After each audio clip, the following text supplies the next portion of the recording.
Good evening, everyone, and welcome to Into the Outer Realms. This is episode 225. This is your interstellar host and cosmic traveler, Joey Medea, and I'm bringing you another episode tonight having to do with a chapter from my book, Every Day is a Story All Its Own.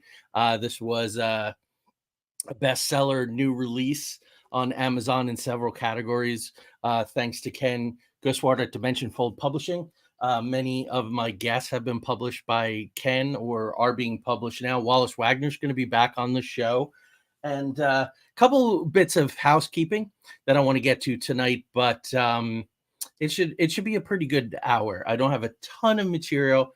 I think it could be a very good conversation. So I encourage all of you to join in with me and talk about this, because I really feel, and when I made the announcement and posted the banner this week, some folks said it, spectacle is really putting a great load on our society right now because of technology and all those different kinds of things and just the mindset. I'm going to talk about it all tonight. I'm also going to ask everyone to please say a prayer. 3 times, my good friend Mark Fiorentino, author of this book, Master of Reality, has been on our show, and I'm lucky enough to call many of my guest friends after we have our initial session live with you folks. And like I said, he's been on the show 3 times. Mark has advanced cancer. He's fighting it, had a trouble finding a doctor who would do what was needed to be done, but had a good meeting last week. There's a lot of people praying for him. I lit candles and incense when he was having a meeting with this doctor. So say a prayer for Mark Fiorentino, a good man who's doing amazing works with physics, anti-grav, really helps to bring in the puzzle pieces for the possibility that there are advanced propulsion systems that could explain a lot of what we're all experiencing. So one other thing, my good friends, as you know, Misty Mountain Mead, Fenrir Spirit won a bronze medal recently, and the Butterscotch and Honey won a silver medal at a big national honey board, I believe, contest, which is wonderful. I also have a bottle downstairs. I can't show you because the name is on the front and back labels. I was going to be clever and hold the front label away, but I couldn't do that. It's mistymountainmead.com. Please visit them. They have so many different flavors. And the secret bottle that I have, and I'm not opening it until next month, probably at the fire pit, and I'll do a video to help them celebrate it. It's a secret what it is, but it sounds absolutely amazing. Right up my alley, right up Angus's alley as well, lads and lasses. So there is that. Also want to let you know, in 2 weeks while I have it here, and she may join us this evening in the chat room, the Rhododendron Society by Jessica Knuckles. And she is going out as an author and really promoting, doing book signings, doing signings at festivals and all different kinds of places, doing it the way it should be done. So a big shout out to her, because writers are always writing to me and saying, you know, you do some self-publishing with your own imprint, you use other publishers.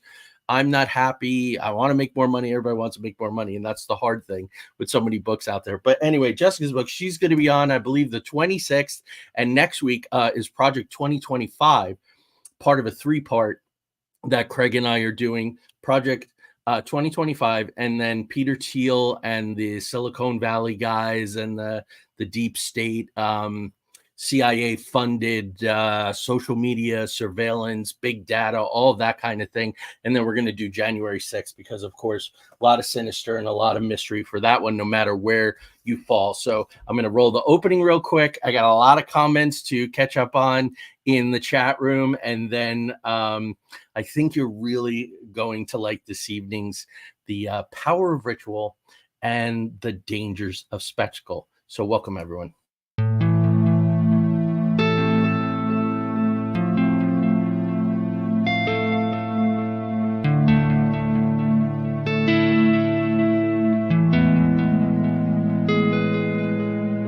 There exists a realm beyond our wildest dreams, a realm beyond reality that the gatekeepers and guardians have always told us consists of nothing but tricks of the eye, weather balloons, swamp gas, sand cranes, fairy tale myths of monsters, crackpot conspiracy theories, and desperate cries for attention. We know this realm exists, and it's just beyond the horizon. The preset path, the well-worn walkways where the cynics want us to stay.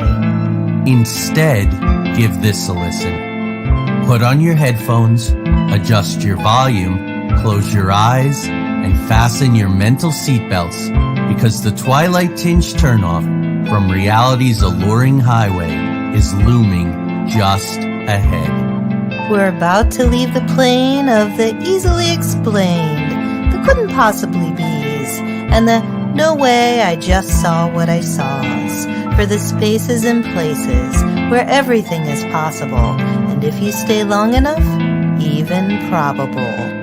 We're about to take a journey into the outer realms.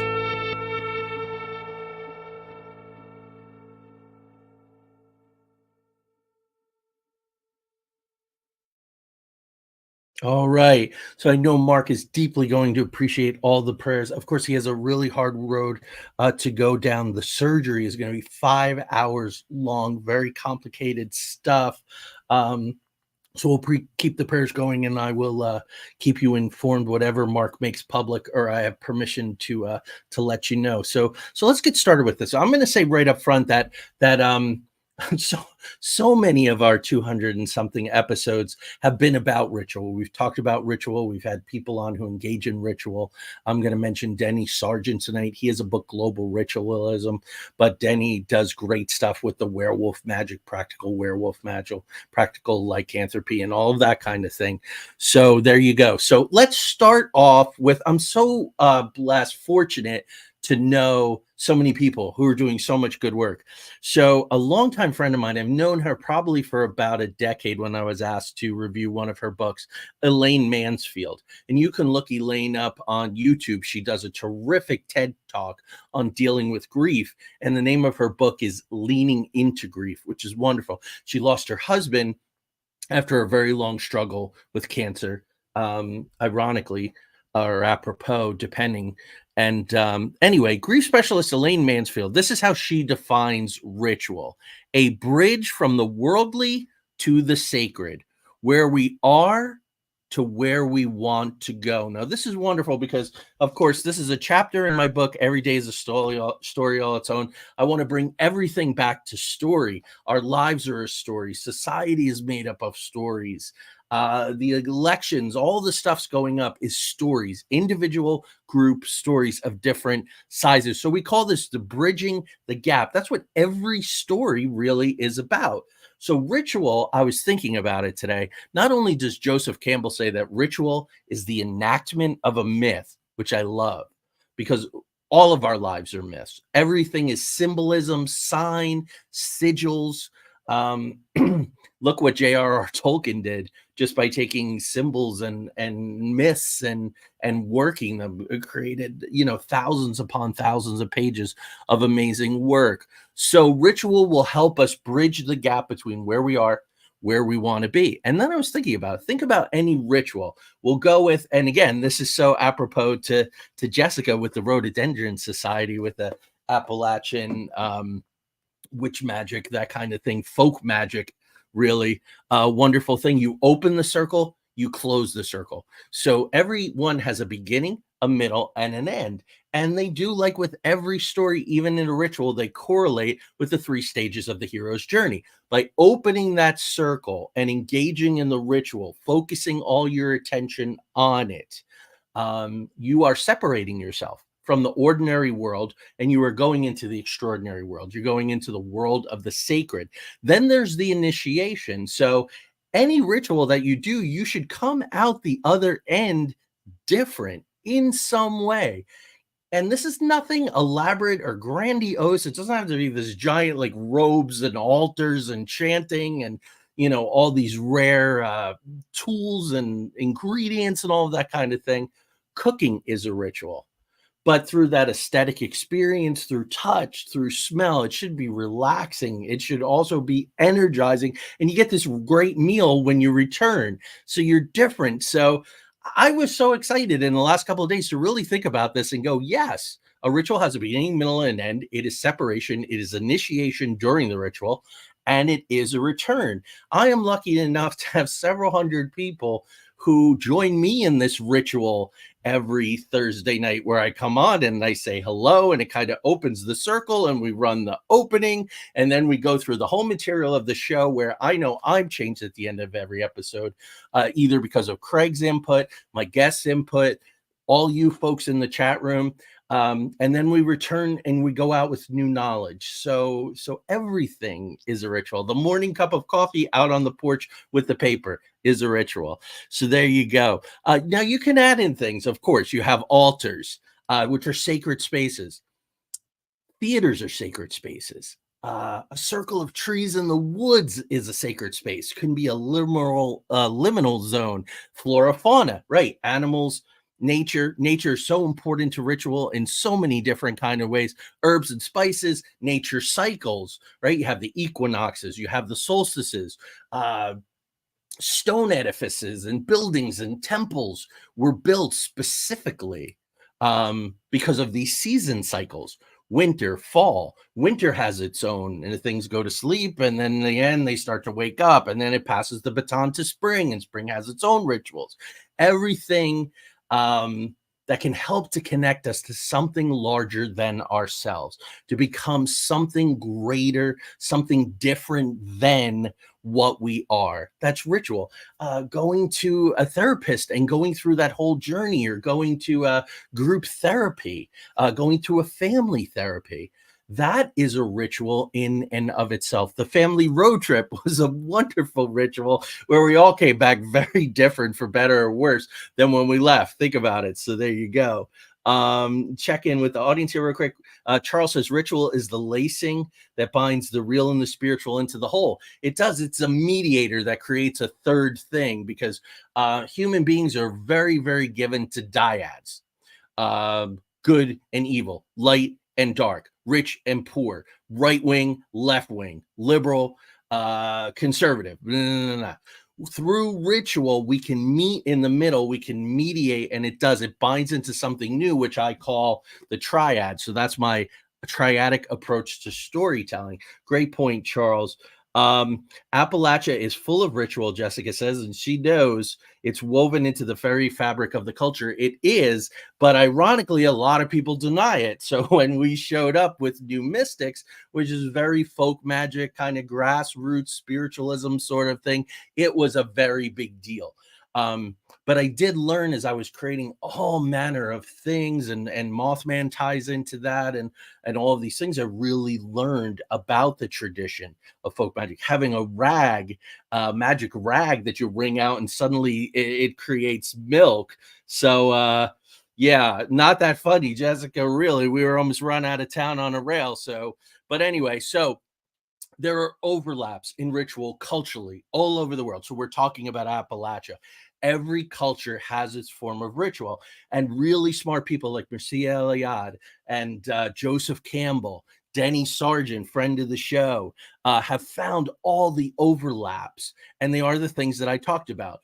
Incorporation of the elements, herbs and spices, incense, different incantations, the different tools that are used, right? The athame, the knife, used for different things, ceremonial. So that is sort of an overview of what ritual is and what the value is. And when you really think about ritual is really all around us. Yeah, and sometimes that is where ritual goes bad, is that people don't see the overlaps between their rituals and other rituals. They don't want their rituals impinged upon by other rituals, right? God by any other name is not really a God at all. So we have religion there. And, apropos enough, philosopher William Barrett, who wrote The Irrational Man, brilliant book in 1958, said this: it's something to keep in mind. Religion to the medieval man, and sorry for the sexist language, 1958, was not so much a theological system as a solid psychological matrix surrounding the individual's life from birth to death, sanctifying and enclosing all its ordinary and extraordinary occasions in sacrament and ritual. That's New Mystics, where you get away from a specific religious dogma and you look at all the good overlapping pieces that see you through this journey, right? Separation from the womb into the world, away from heaven, away from another, whatever, depending on what your belief system is. Initiation is the entire life. I love the comedian Stephen Wright. He says, two babies are born in the same hospital on the same day. They're released, they go and they live their whole lives. Now they're 90 years old. They come back to the same hospital in their beds right next to each other. And the one 90-year-old turns to the other 90-year-old and goes, so what did you think? What does that return look like? Are we going to return? Have we reached the level of bodhisattva? Or are we just going to go on and, become that eternal light in the sky and not come back and do the samsara, do the cycle all over again? The rituals did help them a lot for a really long time. IBM, Redmile says, IBM was big on ritual at one point. Company songs, 100% clubs, dress code. There you go. A Catholic school where I went for a number of years. From clothing, which was really nice, to just have a uniform where everybody looked exactly the same, because clothing really marks economic status, especially when you're kids. And I love the rituals of the Catholic Church. I was amazed, the high holy days with the censer, with the incense, which would make me sick and I'd have to leave. But when I made my confirmation in 8th grade, I was really thinking about becoming a priest. And it was really about this idea of ritual. I like the ritual better, divorced from the dogma. And that really was. But, during the medieval time, the church really started to clamp down, and the bishoprics and the papacy became bigger and bigger. And then getting into, the wars of all the different Christian denominations, all that, Martin Luther and so on and so forth. So, but in its best, in its purest, in its most natural and powerful, and I talk about this a ton in the book, it's basically the 3 C's. Ritual is concentration, it's community, and it's connection. Bridging that gap. We can do it alone. So much the better if we do it together with fellow travelers, like with any kind of story. It's good to have company on the journey. And they are the key mechanisms to me. Concentration, community, communion, connection, all these very similar sounding rooted words. Communication is a big one that is lacking. Ritual can help communicate. It can help communicate an intention. It can help communicate a desire to bridge that gap, to go from one place to go to the other. And let's all go together. Let's enact the ritual together, which should be a wonderful, wonderful thing. So all of those things are connected. I talk about them all the time. But these are the key mechanisms for transformation. Becoming something else, starting as one thing, taking the journey and becoming something else. And like I always talk about, the hero's journey is cyclical. You don't do it once. Now you do a meta journey, right? That's the lifetime one, from the cradle to the grave. That's the one that you do. But even that one starts a new one. As Ram Dass said, death is perfectly harmless. It is perfectly safe. So there you go. And really, like I talked about already, I was immersed in ritual from like a little kid. Not only because of being a Catholic, but being a Sicilian where there's nothing but ritual. The Sunday dinner is a ritual. Everything is ritual. So I grew up in ritual, and it was wonderful. And it's such a huge part of my life. The quirky workings of my brain, I call it. I need a lot of ritual. Some people call it OCD, but it's really a form of intense ritual. How I use my pencils and how I arrange my desk and my routine in the morning and almost every minute of every day. So there you go. So I want to talk about another couple of other Catholics who really made their imprint on storytelling. And one of them was Martin Scorsese. Very, very devoted Catholic. And so many of these ritualistic themes, the mafia is nothing but rituals. How you get in, the initiations, the blood rituals, all of that different kind of stuff, which he really traffics in quite a lot. Gangs of New York, other different kinds of rituals amongst the Irish Catholics there. Also, James Joyce, speaking of Irish Catholics, right? Wrote Finnegan's Wake and The Dubliners and Portrait of the Artist of a Young Man. All of this kind of comes up. And what is really neat is it's the way they create and paint a picture.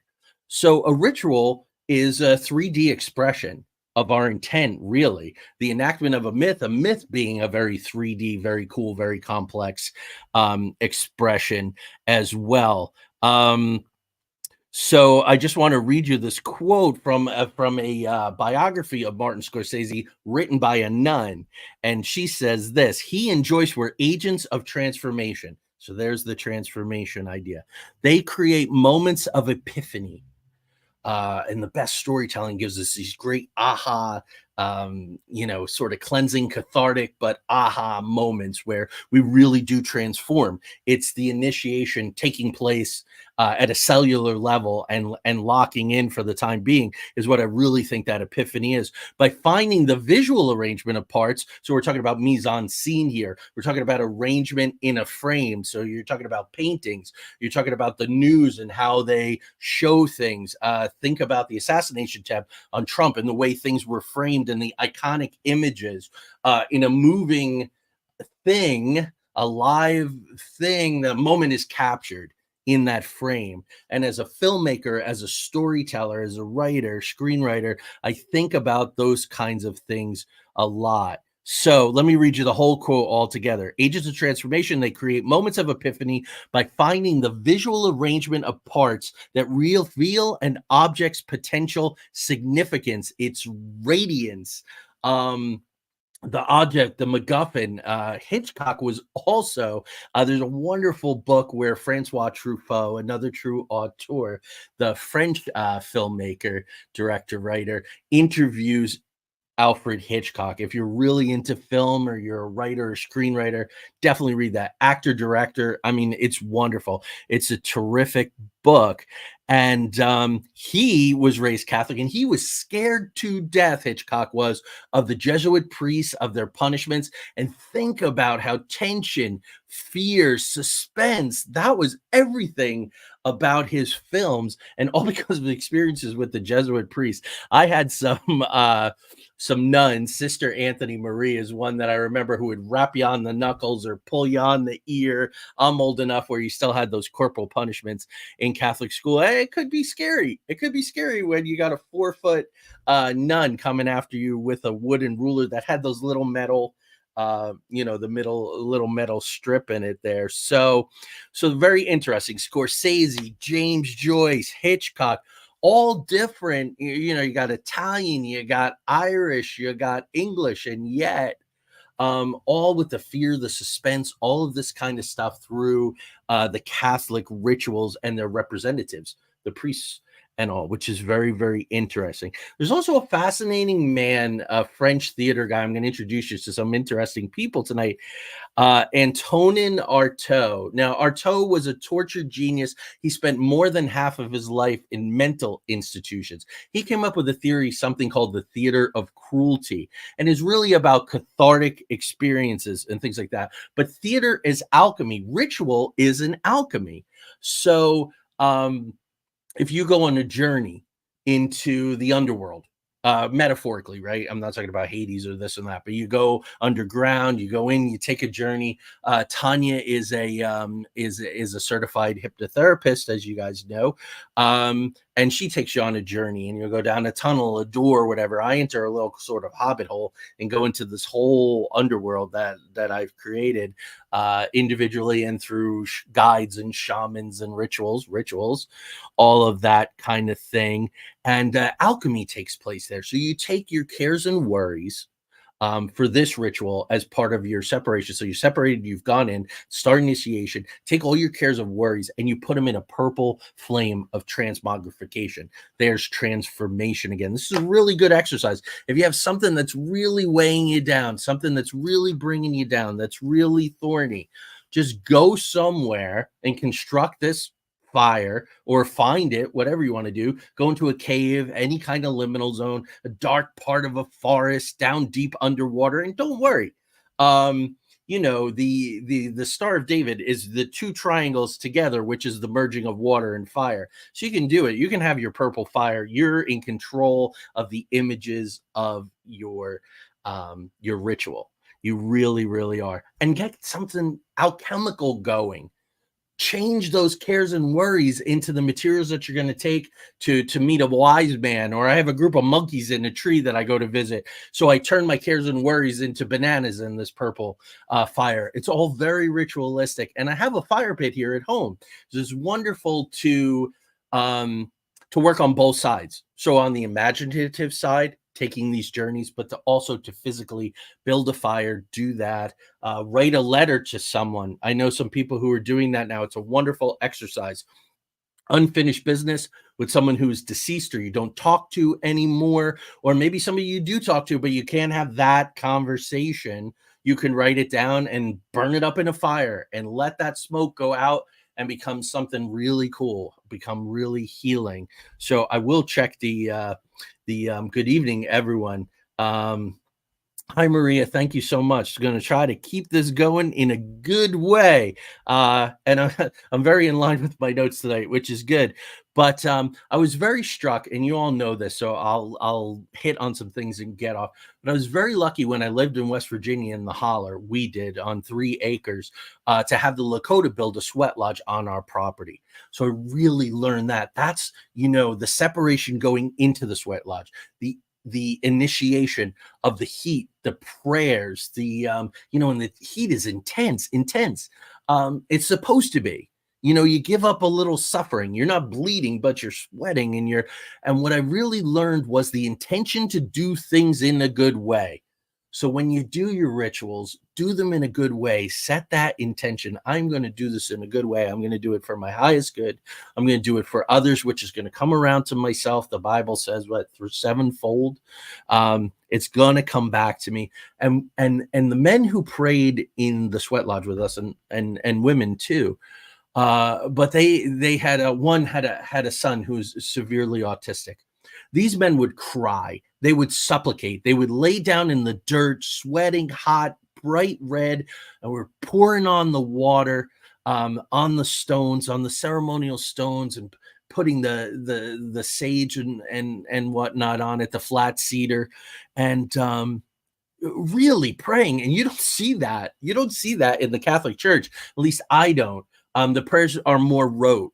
But when the stakes are that high and the ritual is that, you're in there. And when you come out and that air hits you and your body temperature is so elevated and you see that moon shining bright and every star in the sky, right? Orion, my favorite, I talk about in the book that Ken Gusward so generously put on the cover. That was his idea. He saw the resonance in that. There you go. So ritual done in a good way, because prayers in ritual are never artificial. This is what I was saying. So I almost know this by rote. It's very strange what's happening tonight. The prayers come from our souls.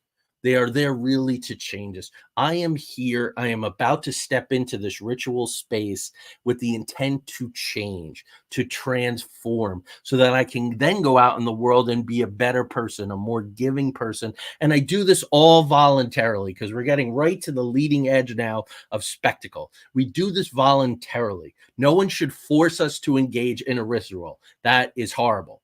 I shouldn't do it. Even forcing people to go to church, which parents do with their kids. I guess it's a practical matter. Ideally, everybody should go along. It's like emerging from the womb. It really is, Tanya. And that's one of those symbols, one of those allegories that you are literally being reborn, which is wonderful. If you're doing sweat lodge once a week, or sometimes even twice a week, to be reborn, and every day is a story all its own. So I believe that the rituals of the day allow us to tell a different story every single day.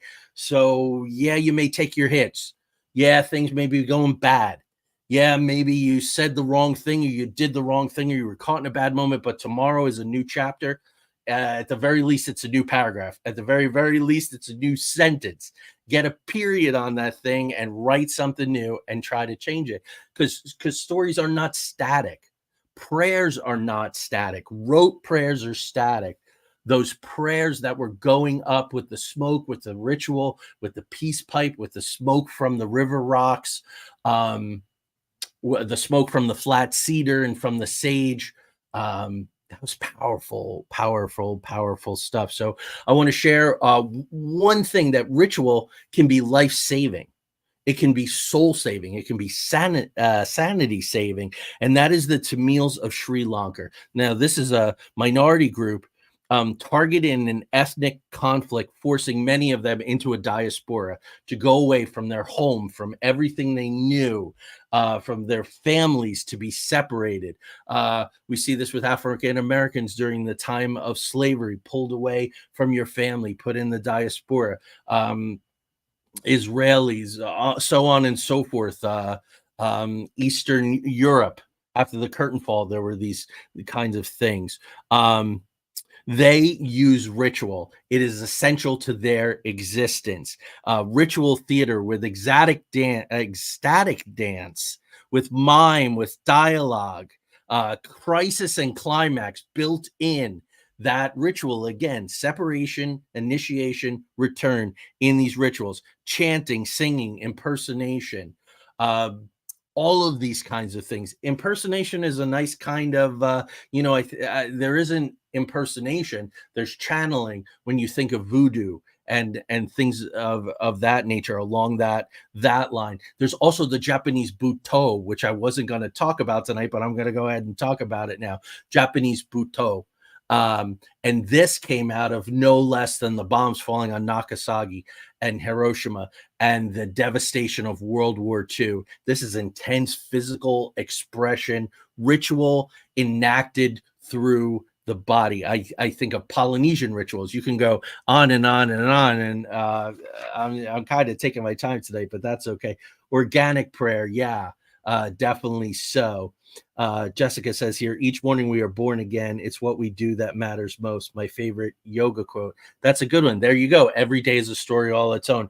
Each morning we are born again. Sitting down and writing a novel and yoga, you would go, what? One's, active and one's, more static, and you're sitting there, and yet the intention, absolutely. This, Jessica, so wonderful to have you along for the ride tonight, and everyone. Okay, spectacle. Let's go into spectacle. Let's go back to Barrett, who talked about religion divorced from dogma and being more purely organically ritual based. He wrote that Henry James and other similar novelists had the awful vision of all Europe's elegance and beauty being mere gaudy decoration over the face of a human abyss.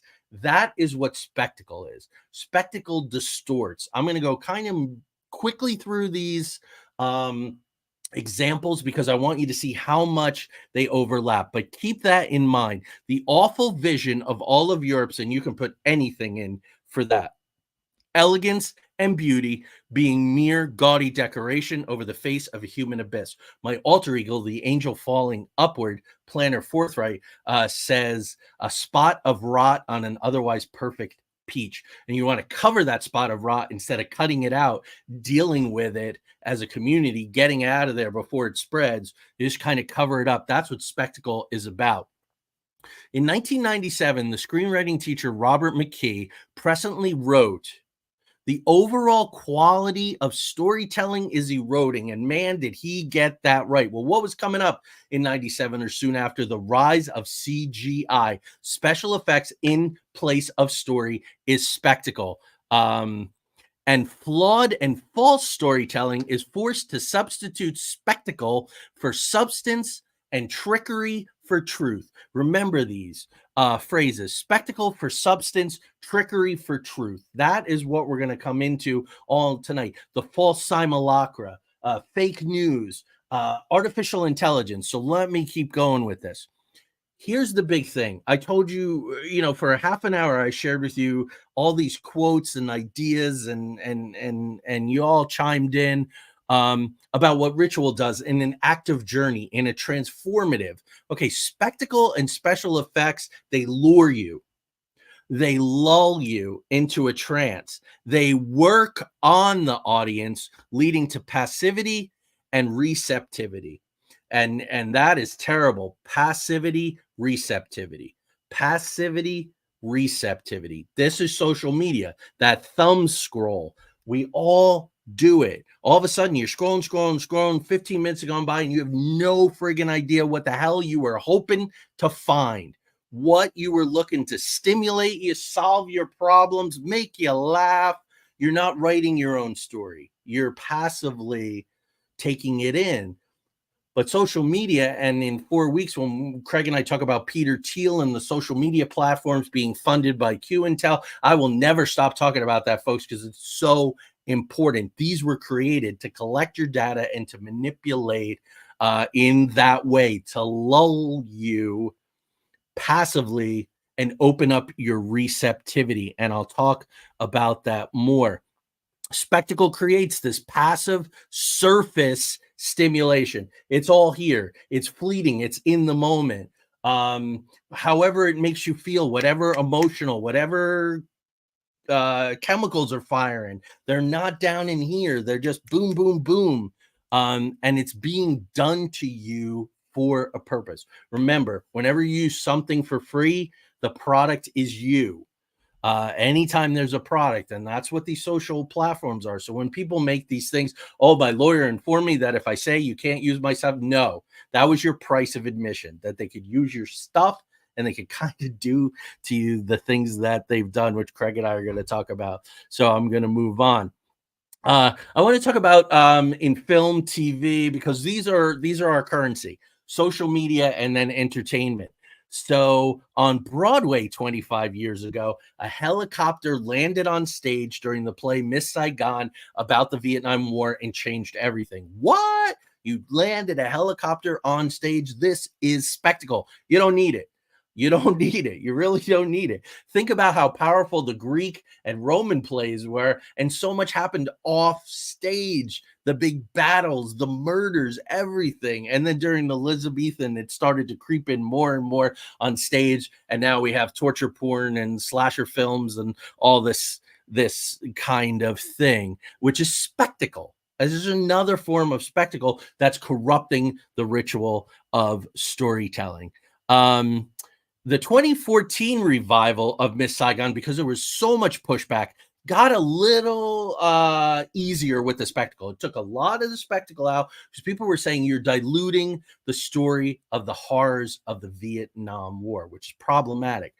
Judith Butler, I was talking about composing things in a frame. I love the work of Judith Butler. She says it's not what's in the frame that matters, but what's left out of the frame. And I did that with The Science of Story, and I've done it on a bunch of other shows talking about it. Think about that. When you're watching the news, when you're watching social media, even when you're watching TV and movies, what are they choosing to put in the frame and what are they not showing in the frame? Because it's very important. Now, this idea of spectacle on Broadway, so you can drive up the ticket prices and all of that kind of thing and get famous Hollywood people to be in the shows, manifested in 2011 with Julie Taymor and U2's collaboration, Spider-Man Turn Off the Dark, where people were falling and breaking limbs and getting seriously hurt. And it was a disaster, man. And the show was not very good. It was shut down because of all this kind of stuff, but also because it wasn't very good. So you throw spectacle, right? Think of these relentless, I know Michael Bay gets given a hard time, but third act, man, when things should be resolving, but they want the movie to keep going, but the story is pretty much spent. You have endless car chases and crashes and wrecks and explosions. Watch that kind of stuff. So let me talk about through time spectacle. The bread and circuses of the Roman Empire. That was spectacle. Talk about a spot of peach. A spot of rot on a peach that wasn't very perfect. What was going inside the Roman Empire? And give them bread and give them circuses. Entertain them, feed them, and they'll do whatever you want. And there are these things about let so-and-so eat such and such and all of this in the current political cycle. So it is there, as you will see as I keep going. Leni Riefenstahl and the Nazis. Of course, I use this in the banner. How can you not? Triumph of the Will. Those Nazi red, white, black, the uniforms. uh so powerful visually and all done to a purpose. This is spectacle, so you don't have to talk about what really is going on, which is horrible stuff. Spectacle ensured that the masses remained complicit in the actions of Hitler, the SS, and the Wehrmacht, the war machine, right? The Wehrmacht. And we do that when we put on our, uniforms and go to them, paint the faces and do all that when you go to a sports thing. It is this tribal thing. It's a moment in time where it's highly focused, but it's an us and them mentality.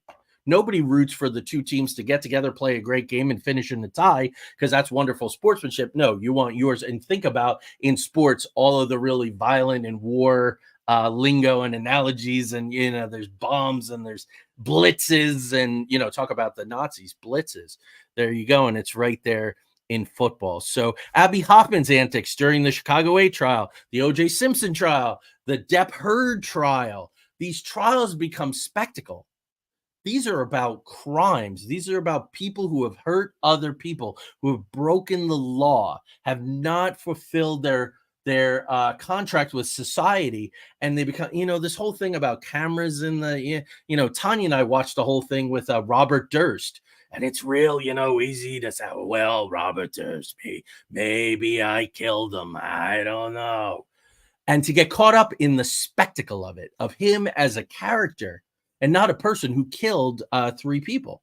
So there you go. Cyber fog. Yeah, there you go. Spectacle blinds us from the truth. That's what it is designed to do. I'll get into that ritually in just a bit.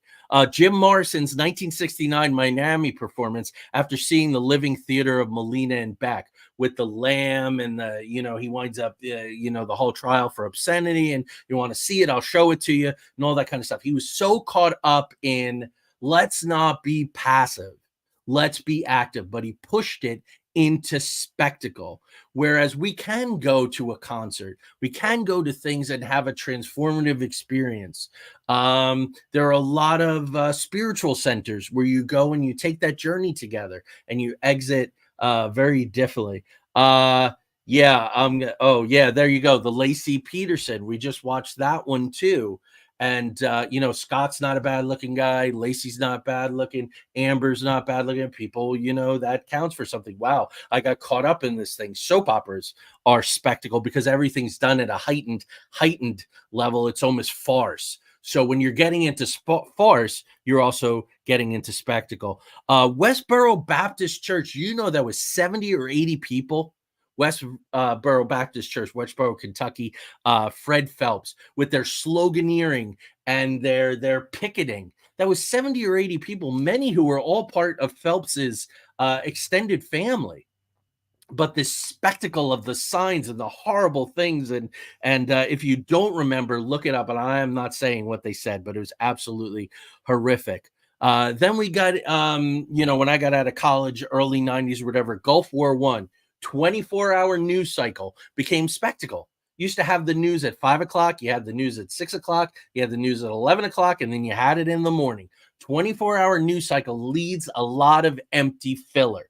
What it's putting in the frame is to get you to watch, not necessarily to serve your information needs. And we know how this has gotten now with so-called mainstream media, bought and sold, owned by the same few, and it's all spectacle.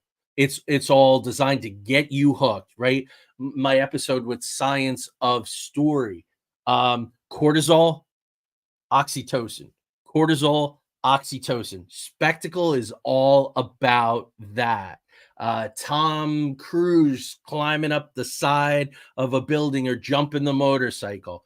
Is he going to make it? Is everything going to be okay? Cortisol, oxytocin. There you go. That exchange. But amazing the impact that Westboro Baptist Church had. 70, 80 people. This was not thousands of people from some kind of mega church.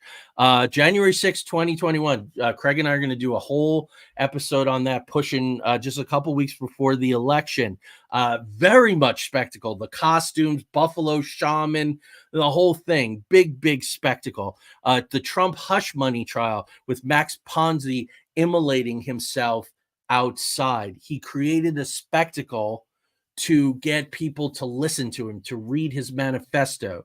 Think about the spectacles that Ted Kaczynski created, right? Craig and I did the episode Waco and Ruby Ridge were spectacles. They were created. Everybody was hooked in. Everybody was watching. Standoffs are spectacles. Communication breaks down.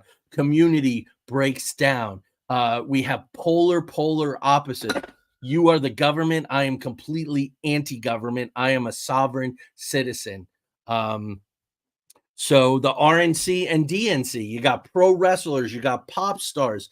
This country has serious problems, and we got wrestlers endorsing our candidates. The everyday average person, their rituals are suffering because they are suffering.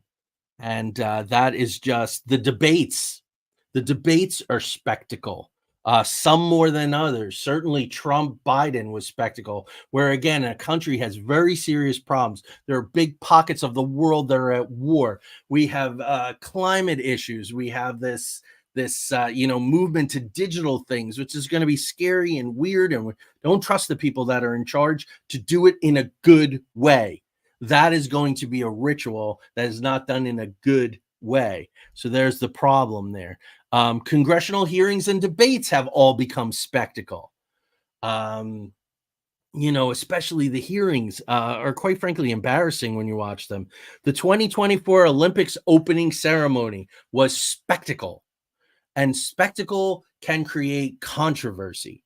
And controversy is good for us and them, me and you. Oh, I think it means this. No, I think it means that. Well, you're an idiot. Well, you're quite frankly a moron. That serves those who are generating the spectacle the same way that the Nazis were creating spectacle. Don't think for a second that all of this is about right-wing conservative, nut jobs, as the saying goes.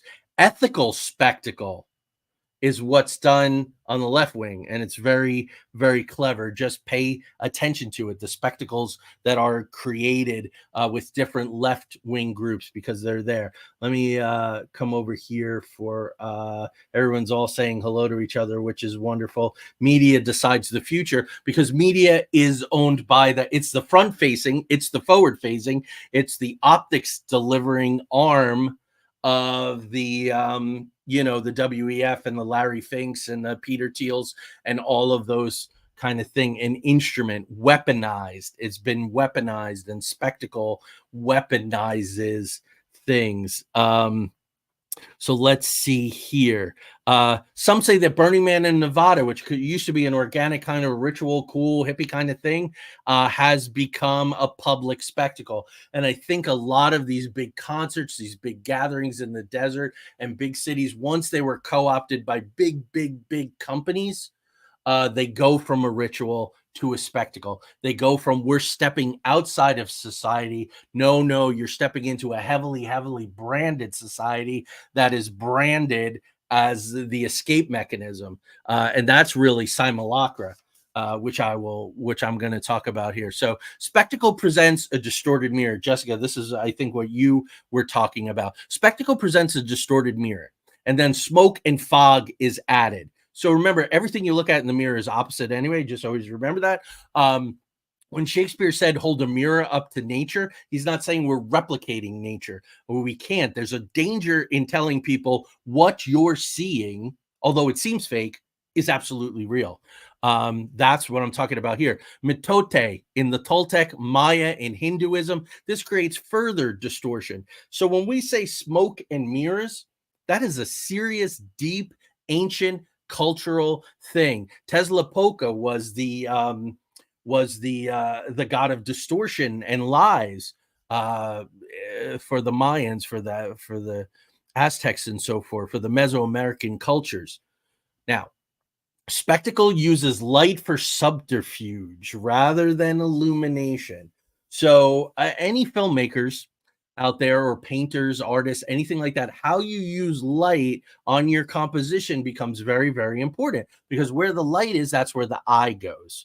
So spectacle uses light for subterfuge rather than illumination.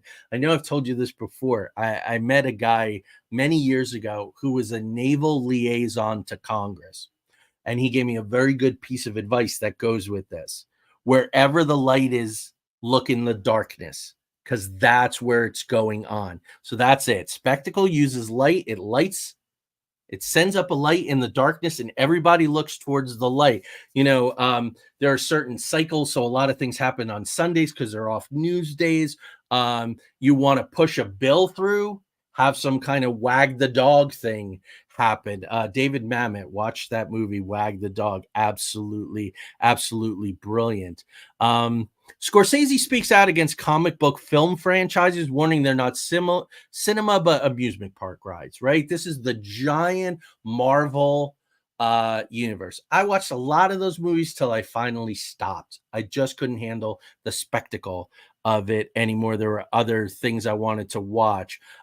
This becomes really important, what's going on with these big franchises. I don't know if you know, but Sundance Entertainment, who did Top Gun Maverick, who did many of the David Ellison, works very, very closely with Tom Cruise. So the Mission Impossible movies, big, lots of spectacle. I already, talked about that. David Ellison, I believe, is a Scientologist with Tom Cruise. Now, Ellison is the son of Larry Ellison, who founded Oracle. So again, here's this money coming in to Silicon Valley, to these mega billionaires.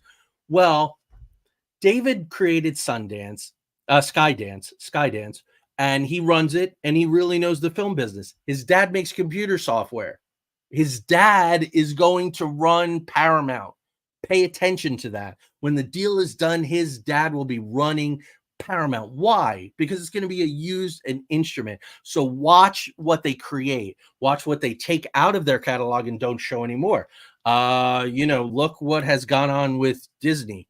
You really got to watch where the spectacle is bringing in agenda. You really have to watch that. So these are another thing too. I have my Mothman 66 escape room here. As you know, I'm creative director at Live It. We're talking to people all across the country about doing really cool immersive experiences. Yeah, we're going to bring in some great tech, touch screens and holograms, and I'm going to be directing one of my my musicals out in California, Three Gothic Doctors, that I also did a novel for.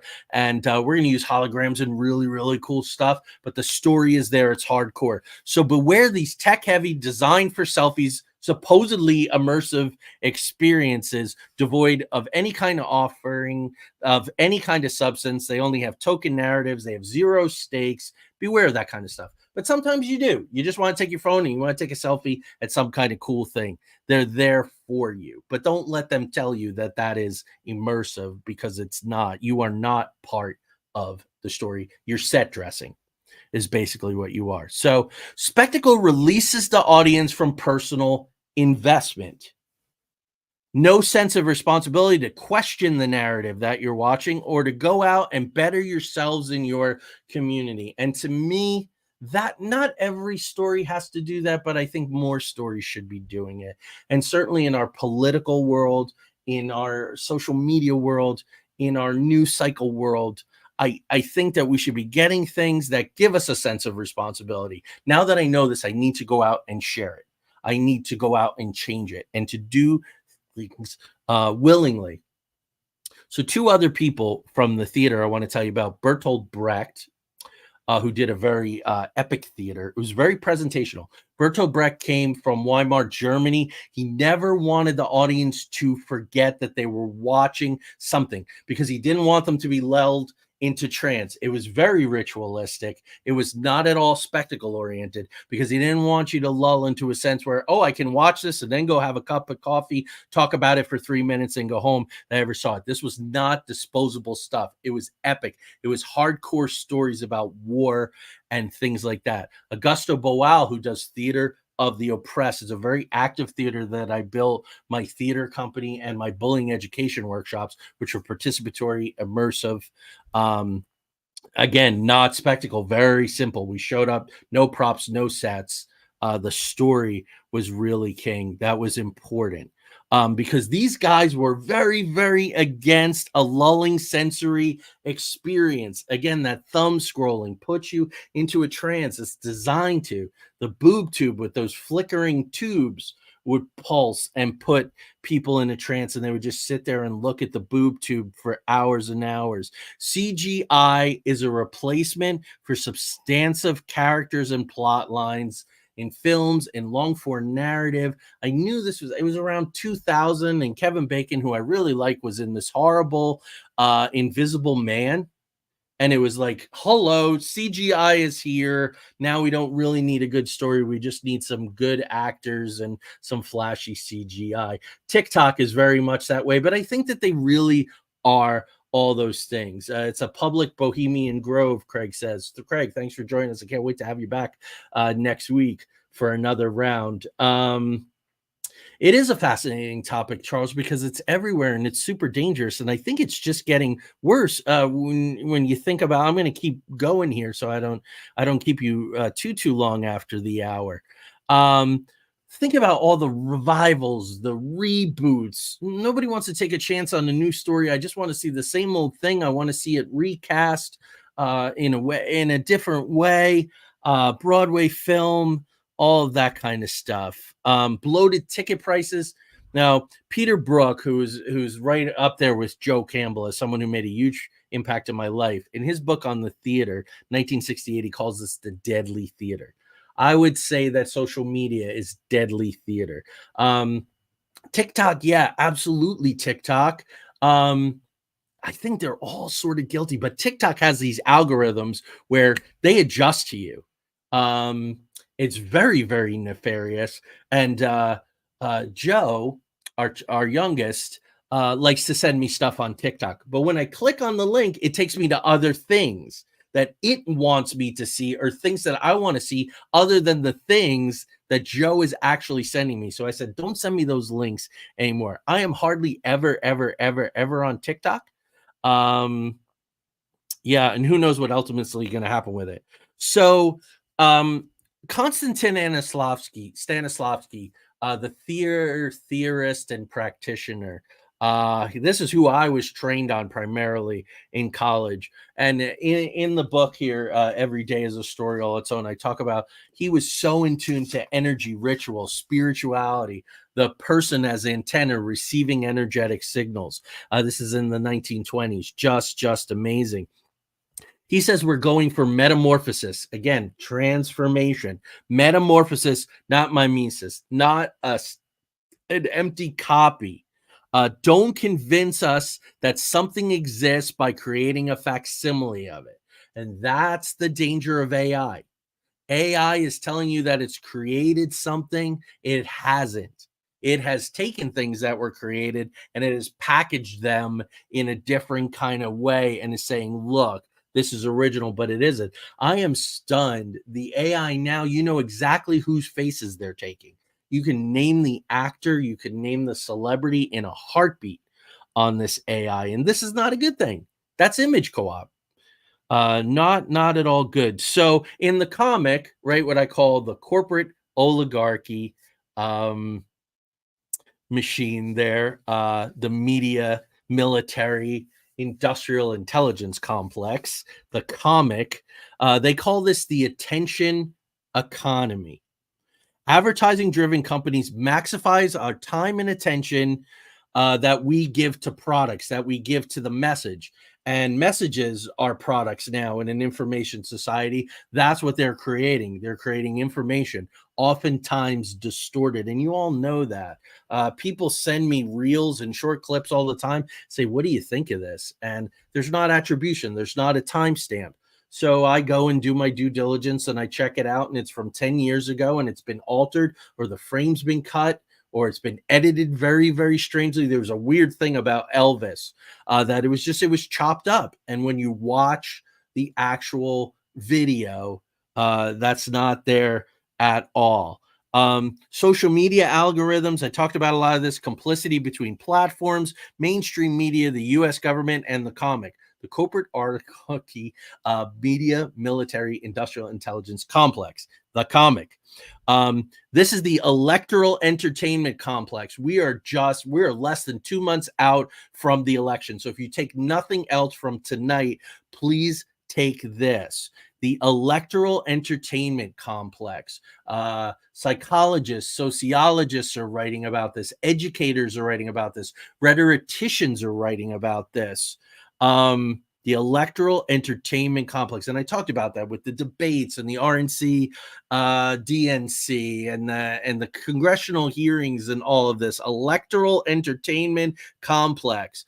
Fake news and disinformation, which is driven by artificial intelligence, which is a complete oversell and a lie. Talk about spectacle. It is not what it purports to be. There is no intelligence there. And I know you're getting sick of me saying it, but it begs repeating. All they are ultra fast databases, and the databases are pulling from everywhere. I think it's 8 or 10 times more material is generated by AI in a day than by human beings like myself. What I am putting out into the internet as far as intellectual work, creation, content, 8 or 10 times more is being done. And it's aggregating. Of course, it can do that because it's aggregating. It's not creating, and it's certainly not thinking. Fake news, disinformation, I've told you this before, spreads 6 times faster than the truth. That is spectacle. That is creating something that you say, look, this is reality, and it patently isn't. So this is what is happening. Representation of reality that is mistaken for truth. It happens every day. Representation as an imitation or description of a past event. Performance is an illusionist copy of reality. That is not, we're not magicians. We're not trying. Yeah, we're incorporating some principles of magic and some of the things that I'm doing with the immersive and all that.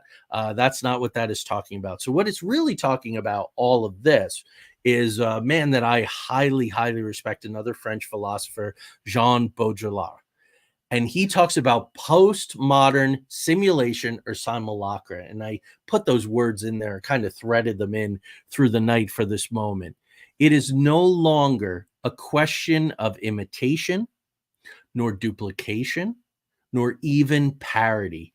It is a question of substituting the signs of the real for the real. What does this bleed down to? People say we're living in a matrix. That's it right there. We're living in a world that is increasingly simulation. It is simulacra. It is inauthentic.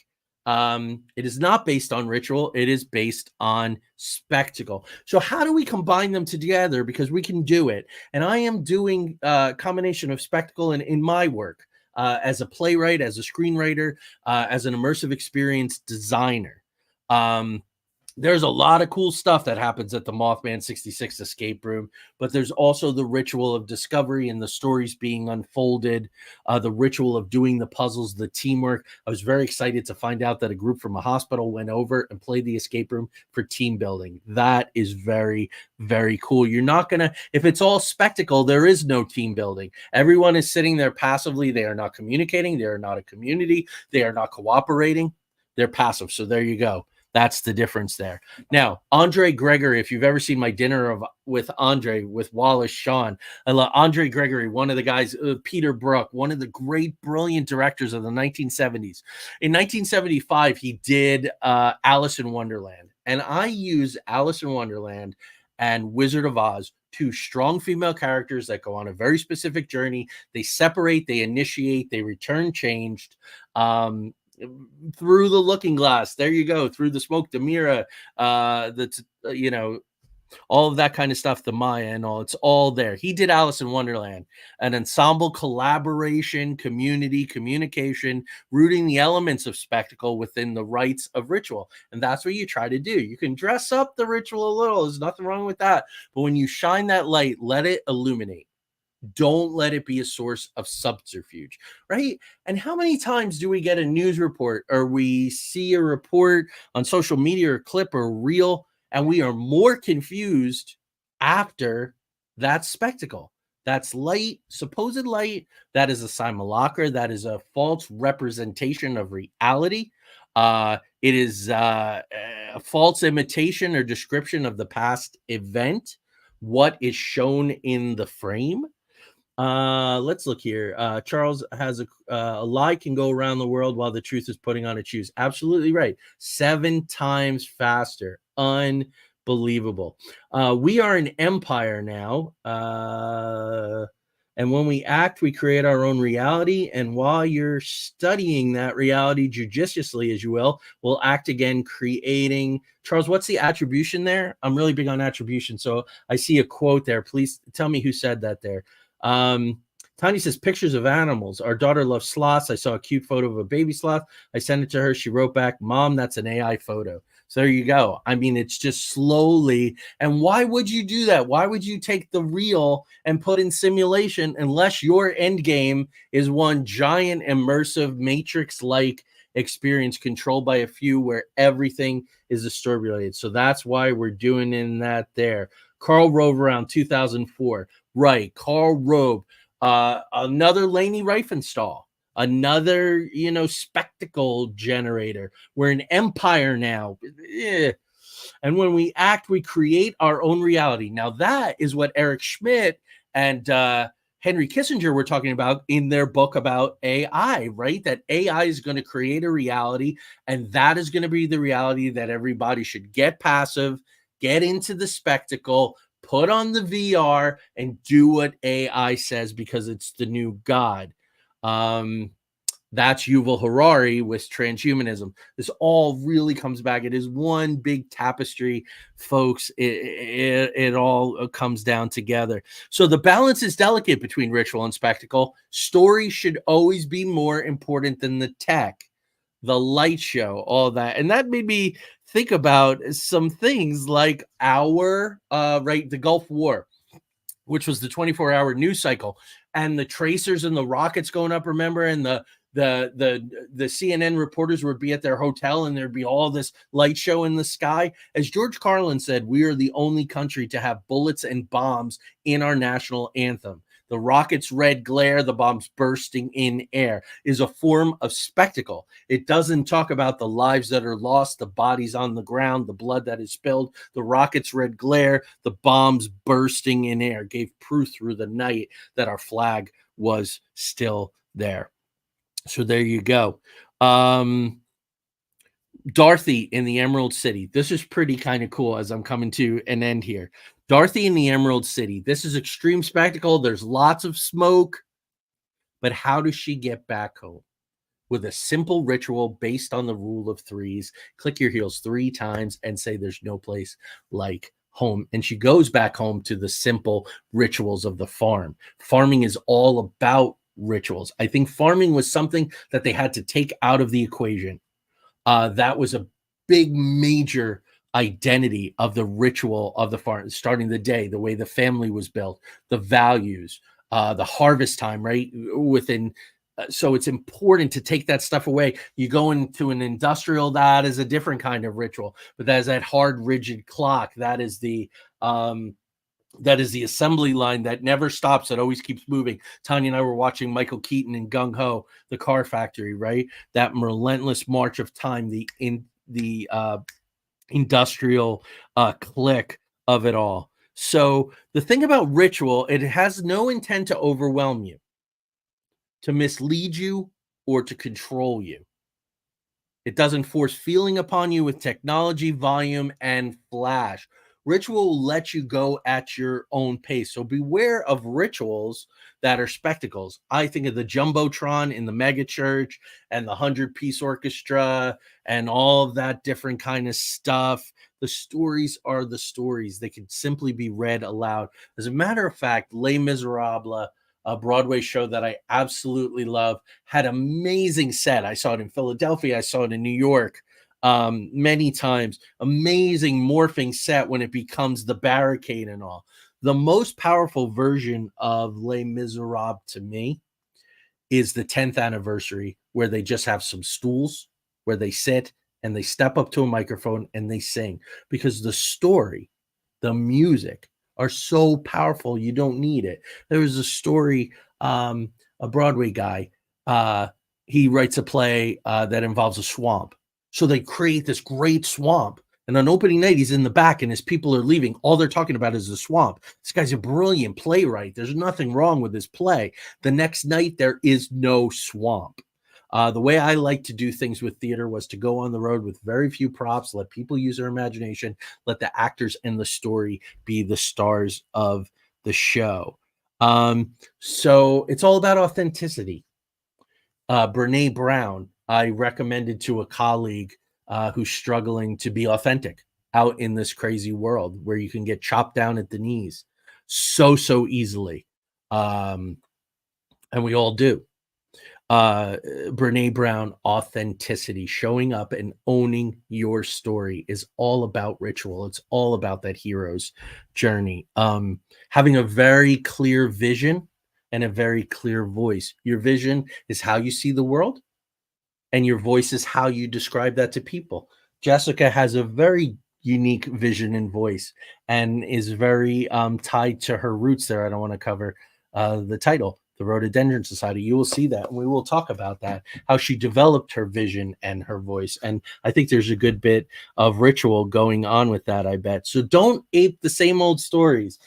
This isn't about hawking the book. It's about hawking the message. Every day is a story all its own. That is my lifeblood. That is my message.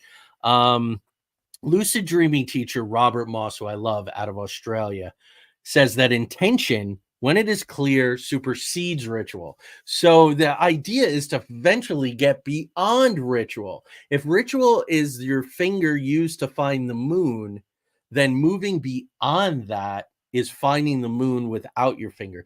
But we're all on that journey. So keep practicing your rituals. Let me finish in here.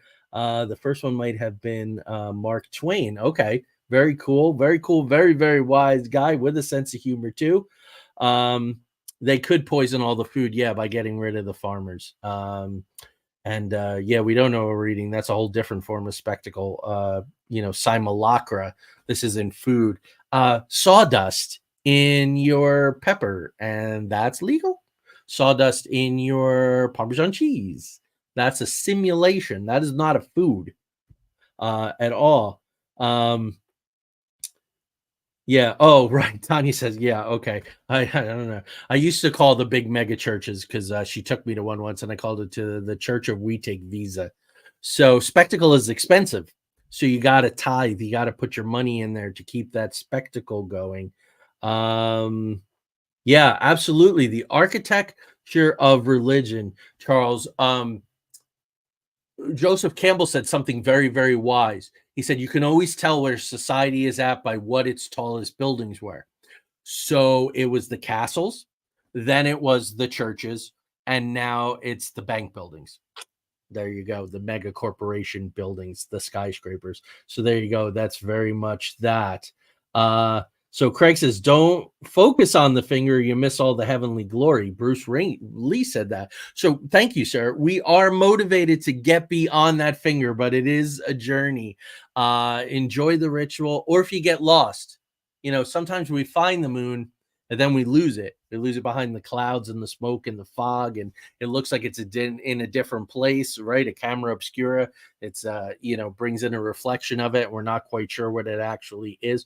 That's what you got to watch too. Make sure you're looking at the moon when you think you're looking at the moon. And I'm not talking about us living in a dome where the sun and everything like that is. I'm not talking about projection. I'm not talking about that. I'm talking metaphorically that there are simulations of the moon. And if you keep your finger on those, then you're planted heavily in spectacle. So we truly are a village. We truly are a team. Craig wasn't with me tonight, but he was with me tonight, which is terrific.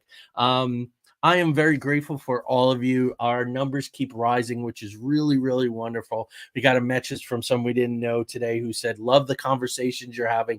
I'm going to watch more of your show. So that was wonderful. Please, share it if you want to share it. I know they're thorny. I say too much.